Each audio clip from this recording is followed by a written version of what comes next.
क्या आप जानते हैं कि दूसरे ग्रहों पर भी बारिश होती है, पर ये थोड़ी अलग दिखती है। सैटर्न पर हीरे की बारिश होती है और वीनस पर सल्फ्यूरिक एसिड की। स्पेस वैज्ञानिकों ने एक बहुत ही खूबसूरत नीले रंग के प्लेनेट की खोज की है, जिसे एक्सोप्लैनेट HD 189733b कहते हैं। आपको जानकर हैरानी होगी कि यहाँ दिन में 1000 डिग्री टेम्परेचर पहुँच जाता है और यहाँ कांच की बारिश होती है।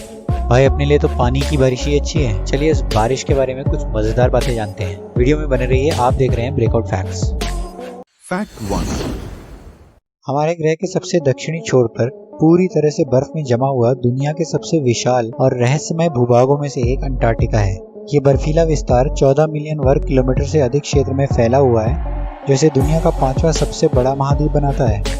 यह बर्फ से ढका हो सकता है, लेकिन अंटार्कटिका में प्रतिवर्ष केवल 6.5 यानी 6.5 इंच बारिश या हिमपात होता है, जिससे अब तक का सबसे कम वार्षिक वर्षा वाला महाद्वीप बन जाता है।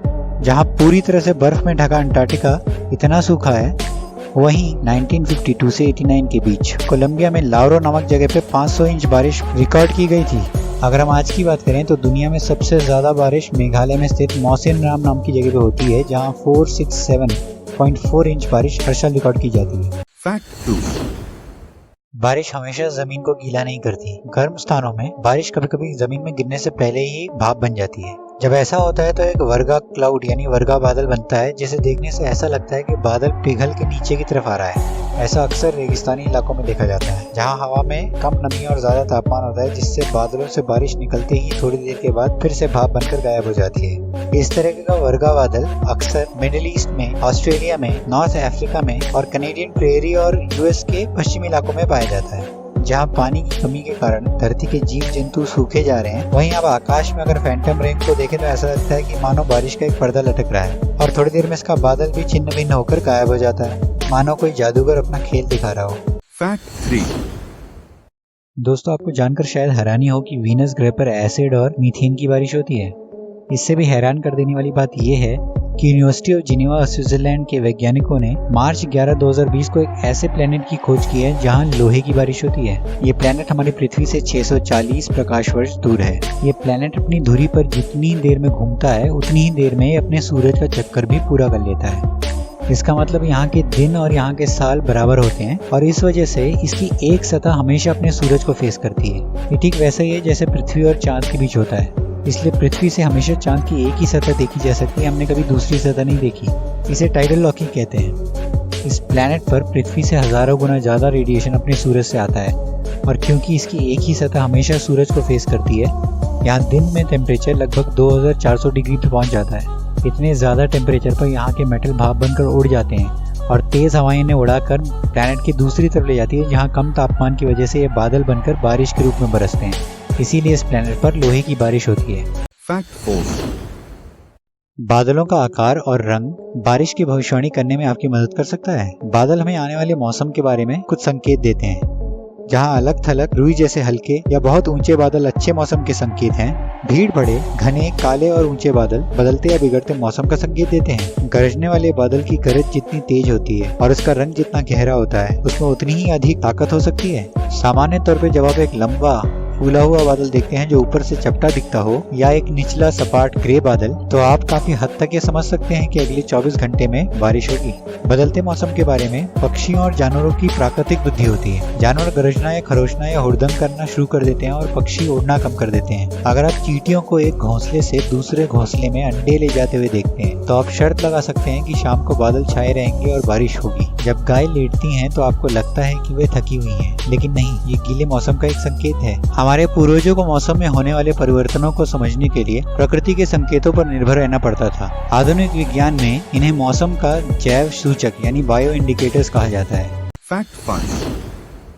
बारिश सबको अच्छी लगती है। गर्मी के मौसम में बारिश का सबको इंतजार रहता है। जब बारिश की बूंदें सूखी धरती पर पड़ती हैं, तो एक अलग प्रकार की सौंधी सी खुशबू आती है जो सबके मन को मोह लेती है। पर आपने कभी ये सोचा है कि खुशबू क्यों आती है? इसके पीछे क्या कारण हो सकता है? इस सवाल का जवाब वैज्ञानिकों ने ढूंढ लिया है। 1964 में ऑस्ट्रेलिया के एक रिसर्चर डिक थॉमस ने इस बारिश की खुशबू को पेट्रिकोर नाम दिया। उनकी रिसर्च के मुताबिक जब बारिश की पहली बूंदें ओजोन, जियोस्पिन और पौधों के तेल से मिलती हैं तो ये जादुई खुशबू पैदा होती है। जब बिजली गिरती है तो ऑक्सीजन और नाइट्रोजन के डाई एटॉमिक मॉलिक्यूल्स यानी अणु टूट जाते हैं और ये अपने आप को रीअरेंज करके नाइट्रिक ऑक्साइड और ओजोन बनाते हैं। ओजोन के ये अणु या मॉलिक्यूल्स बारिश की बूंदों के साथ नीचे आ जाते हैं। एक्टिनोमाइसीट्स एक तरह के बैक्टीरिया हैं जो मिट्टी में जियोस्पिन नाम का एक कंपाउंड रिलीज करते हैं। सूखे के मौसम में पौधे कुछ कंपाउंड्स और कुछ तेलों का उत्पादन करते हैं जो पेड़ों की पत्तियों में जमा होकर धीरे धीरे रिस कर मिट्टी और चट्टानों में जमा हो जाते हैं। बारिश की बूंदें जब धरती पर पड़ती हैं तो वो हवा के बुलबुले बनाती हैं और अपने साथ इन तीनों खुशबुओं को कैद कर हवा में रिलीज करती हैं, जिससे हमें वो सौंधी सी बारिश की खुशबू आती है। Fact 6.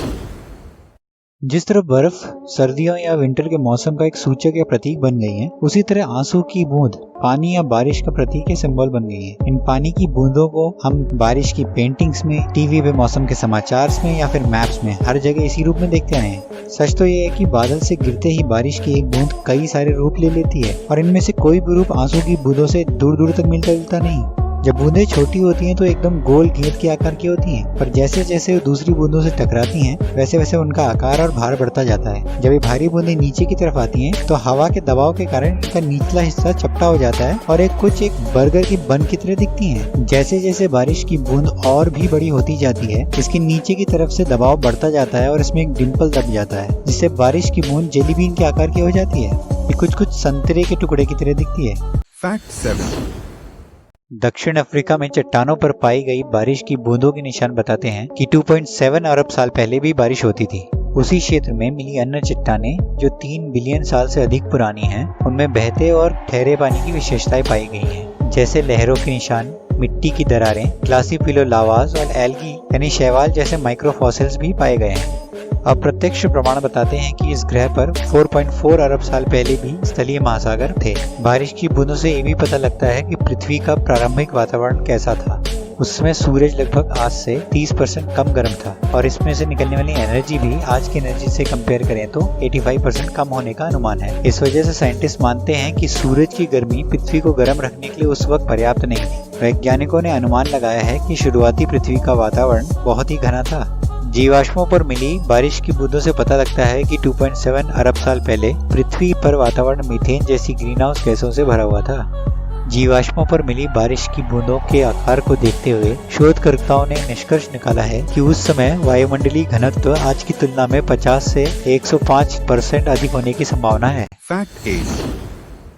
पुला बोत्सवाना की करेंसी है। यहाँ की भाषा सेत्सवाना में पुला का शाब्दिक अर्थ बारिश है, क्योंकि इस बोत्सवाना में बारिश बहुत ही दुर्लभ है। इस देश का अधिकांश भाग कालाहारी रेगिस्तान से घिरा है, इसलिए बारिश को एक बहुत ही मूल्यवान वस्तु या ईश्वर के वरदान के रूप में देखा जाता है। 23 अगस्त 1976 को पुला यहाँ की नेशनल करेंसी डिक्लेयर कर दी गई, जिसने रैंड को रिप्लेस किया। इस दिन को हर साल पुला दिवस के रूप में मनाया जाता है। Fact 9. 1970 के दशक में वाइकिंग रोवर मंगल ग्रह पर उतरा, पर उसे वहां जीवन के कोई लक्षण नहीं दिखे। 2003 में नासा उसी तकनीक को चिली के अटकामा रेगिस्तान में ले गया और वहां उसे वही सेम रीडिंग प्राप्त हुई। क्या सच में वहां जीवन नहीं था? आप सोच सकते हैं कि पृथ्वी पर सबसे सूखा स्थान सहारा मरुस्थल है, लेकिन वास्तव में सबसे सूखे स्थान अंटार्कटिका जैसे ध्रुवीय रेगिस्तान है, जहाँ मैकार्डो की सूखी घाटियां हैं, या ऊंचे रेगिस्तान जैसे अटकामा। इन रेगिस्तानों में ऐसी जगह हैं जहाँ पिछले 500 साल से बारिश नहीं हुई। Fact 10. बादल फटना कम समय में बहुत ही ज्यादा बारिश एक साथ आ जाए तो उसे कहते हैं। ये ज्यादातर ओलों और गरज के साथ आती है और इतना ज्यादा पानी होता है कि जिससे ज्यादातर बाढ़ जैसी स्थिति बन जाती है। हालांकि बादल फटना बहुत कम होता है, क्योंकि ये केवल भौगोलिक लिफ्ट के माध्यम से होते हैं, या कभी कभी जब गर्म हवा एकदम से ठंडी हवा के साथ मिल जाती है, जिसकी वजह से बहुत ही जल्दी पानी कंडेंस होकर बादल में कन्वर्ट हो जाता है। कई बार पहाड़ों से बहुत सारा पानी एक साथ आ जाता है और लोगों को ये गलतफहमी हो जाती है कि कोई बादल फटा है। ये शब्द बादल फटना इस धारणा से उत्पन्न हुआ कि बादल पानी के गुब्बारे के समान होते हैं और फट सकते हैं, जिसके परिणाम स्वरूप तेज वर्षा होती है। हालांकि तब से ये बात साबित हो चुकी है कि ये विचार सही नहीं है, फिर भी ये शब्द प्रयोग में बना हुआ है। हर घंटे 100 मिलीमीटर या 3.9 इंच के बराबर या उससे अधिक वर्षा के दर को बादल फटना कहते हैं। भारतीय उपमहाद्वीप में एक बादल फटना आमतौर पर तब होता है जब मानसून के बादल बंगाल की खाड़ी और अरब सागर के इलाकों से होते हुए हिमालय के पर्वत तक पहुंचते हैं, जिससे 75 mm से ज्यादा बारिश होती है। हमारे पहाड़ों पे ये घटना होना आम बात है और अभी हाल में 8 जुलाई 2022 को अमरनाथ गुफा मंदिर के रास्ते में पहलगाम पे एक बादल फटा था। दोस्तों, इन फैक्ट्स के बारे में अपनी राय हमें कमेंट सेक्शन में बताइए। वीडियो को लाइक और शेयर कीजिए और चैनल को सब्सक्राइब करना मत भूलिए।